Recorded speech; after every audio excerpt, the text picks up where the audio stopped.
All right, we want to get some after debate talk here. Now, what was your assessment of tonight's debate? I think the candidates did well for the questions asked. I would like to see the questions I heard tonight, and then watching the forums, the other couple of forums, I'm hearing the same questions over and over. We keep digging into budget, infrastructure. With them not being on council, they're going to only be able to give you a basic answer based on the knowledge that they have. And once they get on council, it's going to be a completely different answer. Let's talk more about community. What do they know about the community? When you bring up the parks, have they been to every park? Can they assess the issues and needs of every park? Have they been out in every community and talked with citizens from every part of every community, since they're going to represent every community? So I would like to see more community-oriented questions versus the continuous basic infrastructure and budget stuff. Is it kind of boring to you? It is. It's very boring. I want to get to know these people, not just digging into criminal history. Who are they? You know, what do they like to do in their free time? You know, I know a lot of them talked about they wouldn't take money for doing a job, but do they actually know how much time this job requires? Do they know the commitment? 24 hours a day is what it is. When you get a call, I got a call Saturday night at about 2 in the morning, and I responded to that call. And then by 6, I was getting text messages and Facebook messages that I immediately jumped on. This is a 24-hour job. So when you're saying I'm not going to do this for the money, number one, you're isolating the whole demographic of individuals who would love to do this job, who's qualified, who can't do it because they need the money. And then number two, I don't think you're making a educated judgment on saying you don't not want to take the money when you don't know what it actually requires. And it requires, this is a 24-hour job here. Right. So I think people need to take a look at that. It's not just showing up on Tuesdays. You like to be mayor full time? No. What do you mean full time? So let's be clear with this. I do this job full time, and I heard a lot of talk about pride tonight. Pride always comes before the fall. I'm humbled. I'm humbled that Jesus instilled in me wisdom, discernment, and courage. He gives me the wisdom to do this job, the discernment to look around me and see who for me, who I can help, who I can't help, and the courage to be able to do that. So, you know, this is a full-time job, and I take it as a full-time job. I put it before everything. I put it before my mental health, my financial, my family, because when I took that oath, I took it seriously. When I talk about integrity, transparency, and legitimacy, I mean that wholeheartedly, and I put 110% in that, the same way I do when I put a uniform on. And I heard a whole lot of talk about safety in this community. We have some of the best safety numbers in the state of Virginia, and although we could do a lot better, but at the end of the day, if you don't put a uniform on, if you ain't answering 911 calls all night, multiple times you could lose your life.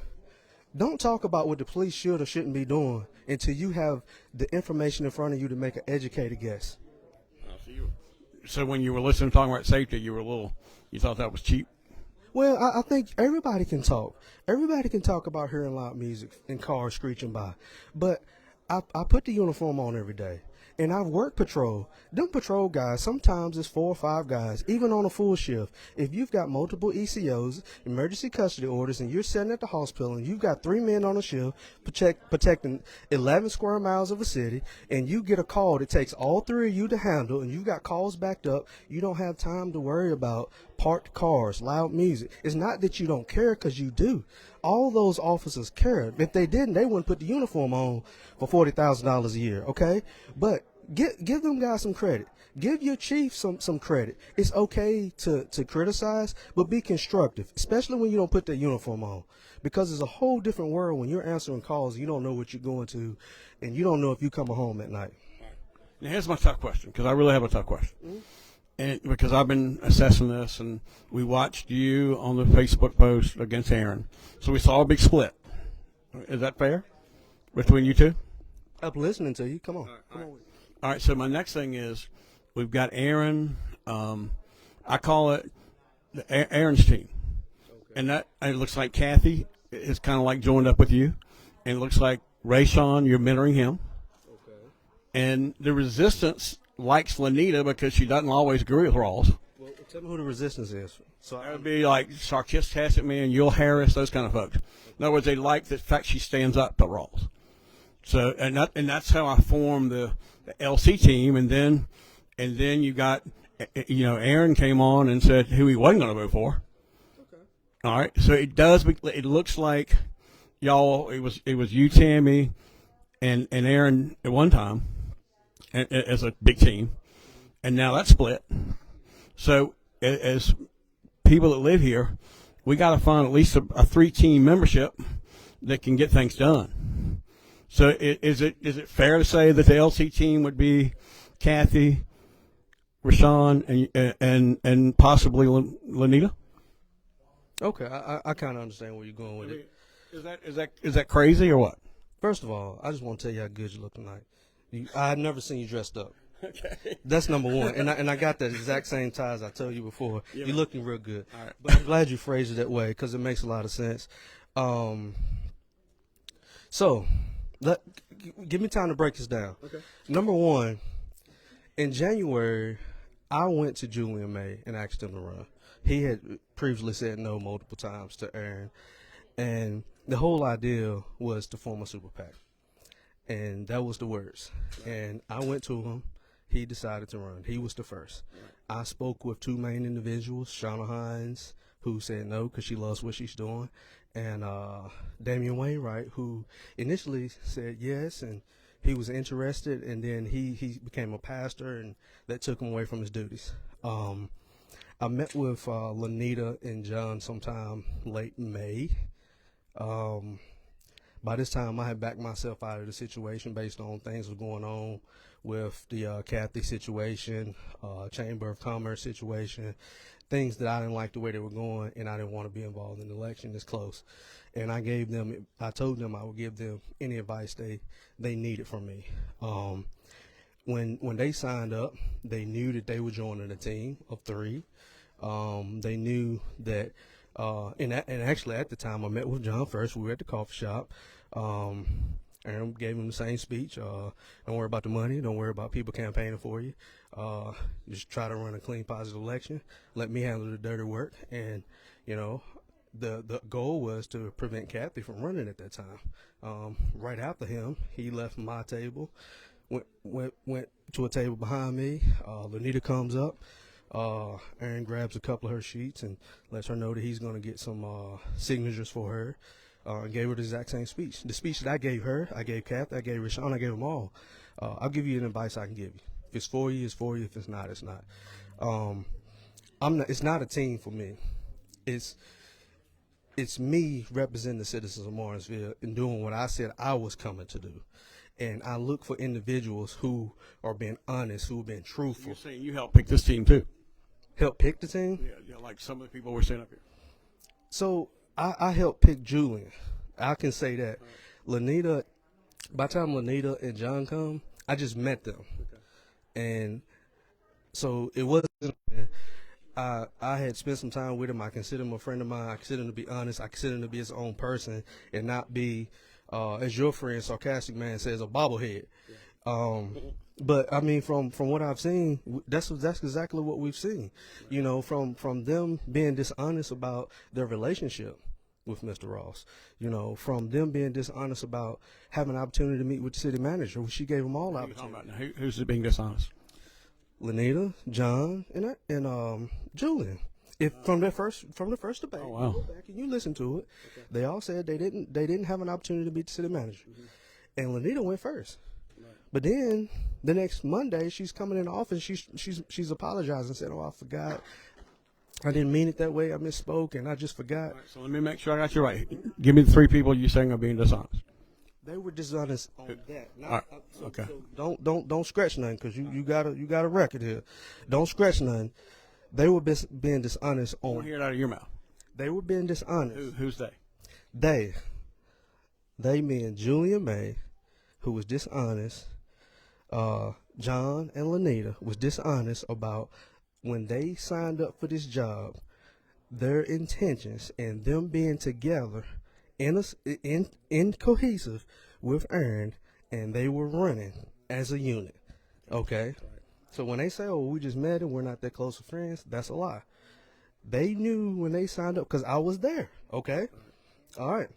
When they said in that first debate that they didn't get the opportunity to meet the city manager, and they don't know how did Rayshawn get the opportunity to meet the city manager. Lanita had already met with him, the city manager at that time.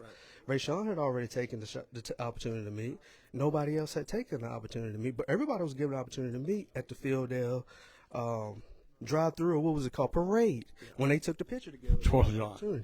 So what I'm saying is, if you start off lying about the little things, right? You know, my whole thing is all these individuals. Be your own individual. Stand up for what you believe in, not what somebody telling you to believe in. Because at the end of the day, you can have all the financial sense. You can have all the public works, pipes, you know, whatever it takes. But it takes a good, honest person who's transparent, who's going to listen, who can compromise, and who's going to put the people first. That's what it takes to do this job. Because we pay people hundreds of $1,000s to budget. We pay people hundreds of $1,000s to figure out the pipes. And we go to class. I've gone to multiple classes to learn budget, to learn what these pipes should look like. So I have the knowledge now to know what I'm seeing. But that's not what you come in here. You come in here wanting to put the people first. So I'm on Team Martinsville. I'm not team this or that.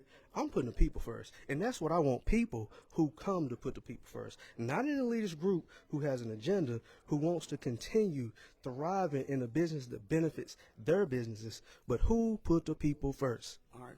So is my framing, like, I mean, you got Rayshawn and at least Kathy working with you, right? Kathy has been, she's been very helpful since I've been on the council. You didn't agree with Eric Mundy. I didn't. We don't agree on a lot of stuff. I don't agree with a lot of them on a lot of stuff, but that's a part of it.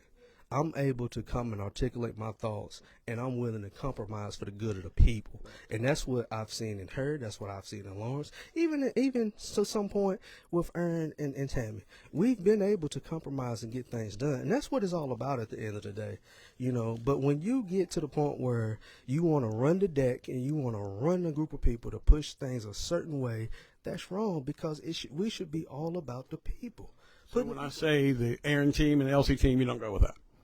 Because it is no LC team. LC, I'm the people. I'm of the people. When you see me, I'm out in the community. When you see me, I'm going everywhere, trying to talk to everybody. I don't turn down no questions, no matter what it is. That's another thing, because a lot of people don't want to talk about things. They don't want to be held accountable.